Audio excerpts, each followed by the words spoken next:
Welcome to The Lead. I'm Jake Tapper. We begin with our politics lead and the President of the United States publicly dismissing the expert findings of his own administration. This afternoon, the President said he did not believe the national climate assessment mandated by Congress and quietly released by the Trump administration in a post-Thanksgiving news dump. The report outlines the potentially devastating economic and environmental impact of climate change and states unequivocally that climate change is, quote, primarily as a result of human activities, unquote. The report was led by the National Oceanic and Atmospheric Administration, working with a team of more than 300 scientists and other experts with findings based on an assessment of the peer-reviewed scientific literature. But moments ago, President Trump glibly dismissed the report. I've seen it, I've read some of it, and it's fine. They say economic impact is devastating. Yeah, I don't believe it. You don't believe it? No, I don't believe it.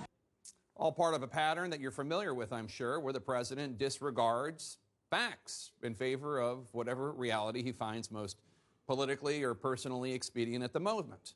Vaccines cause autism. That's false, but he believes it. He saw multiple New Jersey Muslims celebrating 9/11 on television. That's false, but he believes it. The list goes on and on. But now the consequences are literally life and death, and the president is ignoring the conclusions of the experts who work in his administration, such as the CIA's assessment that Saudi Crown Prince Mohammed bin Salman was behind the murder of journalist Jamal Khashoggi, or the intelligence community's conclusion that Russia sought to interfere in the 2016 presidential election.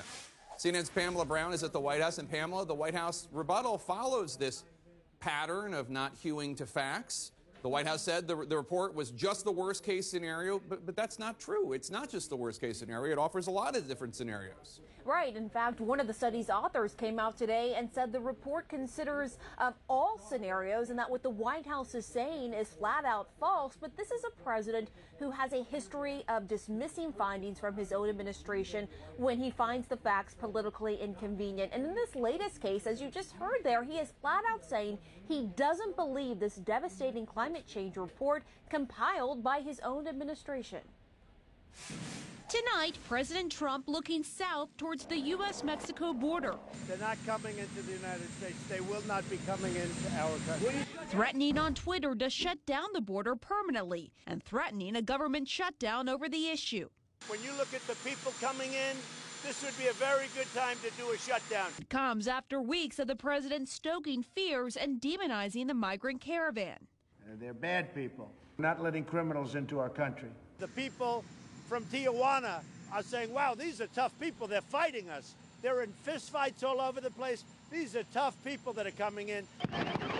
The president turning a blind eye to the women and children among the crowd of migrants tear-gassed over the weekend, after Border Patrol agents said some threw projectiles at them while rushing the border. While he plays up the border issue, President Trump is playing down the CIA's assessment that Saudi Crown Prince Mohammed bin Salman was involved in the murder of Washington Post journalist Jamal Khashoggi. They did not make that assessment. The CIA has looked at it. They've studied it a lot.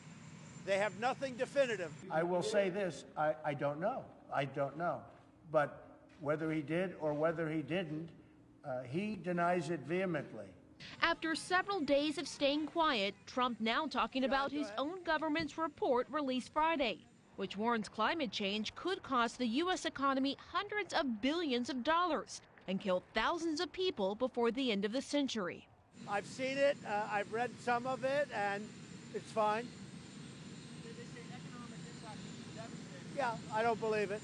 A report the White House is now downplaying by claiming it's, quote, largely based on the most extreme scenario, which one of the authors disputes on Twitter, calling the White House's statement, quote, demonstrably false. Just days after the president saw firsthand the devastating effects of California's worst wildfire in history.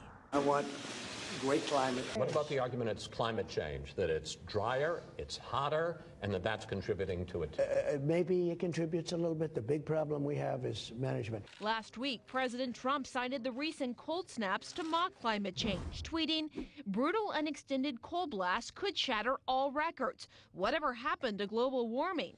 But the president failed to acknowledge the difference between short-term weather patterns and long-term climate trends. And it bears repeating that this climate change study that the president is dismissing involved 13 federal agencies and more than 300 climate scientists.